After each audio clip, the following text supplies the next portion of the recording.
because there's actually no realistic meaning or dignity to ordinary people's lives anymore. And the only thing that's meaningful to a whole bunch of especially young people is appearing on cameras, no matter what you do to get on them.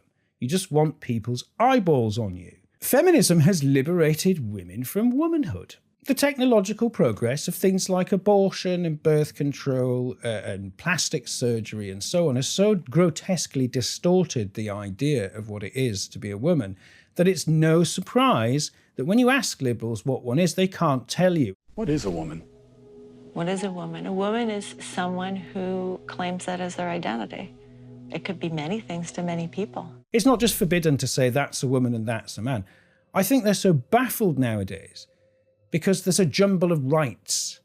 There's a whole list of terms and conditions to the liberal reality that basically replace the product. They think of themselves as a product of these values. If you imagine humanity as we do, the sane, then human life has an essential value created by God.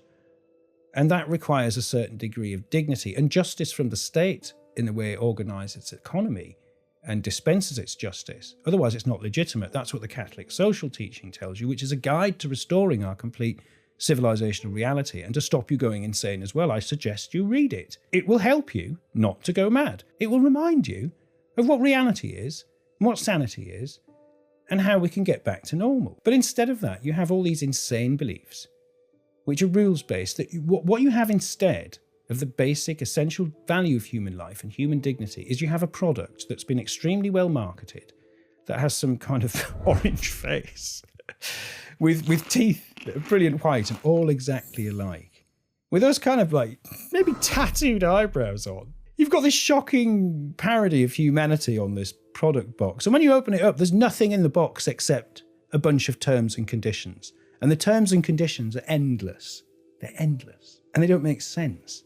And nobody can remember them. And as you read down the list, if you look to the bottom of this endless list, you see they're being constantly updated as well. So you can't keep up. That's progress. That's what it is. That's how you dissolve people's minds into a permanent state of confusion, because you're forever updating the terms and conditions of your fake reality, of your counterfeit world.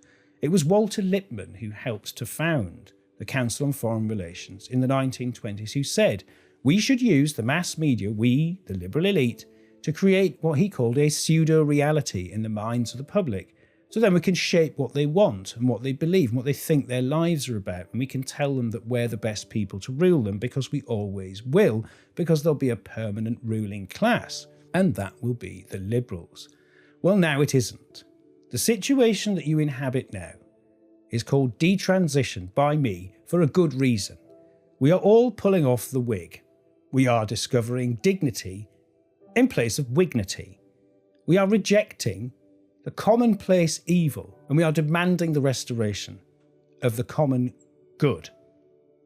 How radical is that? Anyone who believes in reality these days is called an extremist.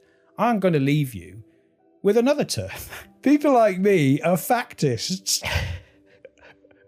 I believe in facts, and therefore I believe in factism. And if you want to know what facts are, read the Catholic social teachings and it'll tell you how we know that there are facts. Facts are basically the best description we have of what's there.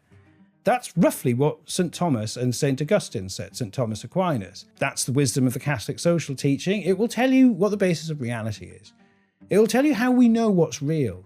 It will also tell you, and it told you in about 1881, that if the government departs from the recognition of the natural order created by God, if it ignores reality as it was created by God, if it tells you other things instead, it will lead to chaos.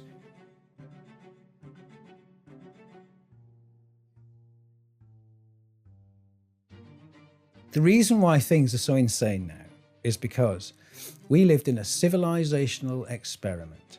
This experiment, called liberal democracy, conducted on the civilizational scale, was to replace everything with itself. What we're living in is the result, yet again, of a bunch of people getting together and saying we can do better than God. We can create a new image of man. We can create an entire civilization. We can create the values. We can do away with Christ. We can do away with the foundational wisdom that actually seeded and settled European civilization between the 9th and 12th centuries, which was, of course, the institutions, wisdom and inspiration of the apostolic succession of the Catholic Church itself. Hi everyone, this is John Henry Weston for LifeSite News. We hope you found this video insightful. For more content like this, be sure to check out the links in the description below. You can also follow us on social media to stay updated on the latest news concerning life, faith, family, and freedom. Thanks for watching, and may God bless you.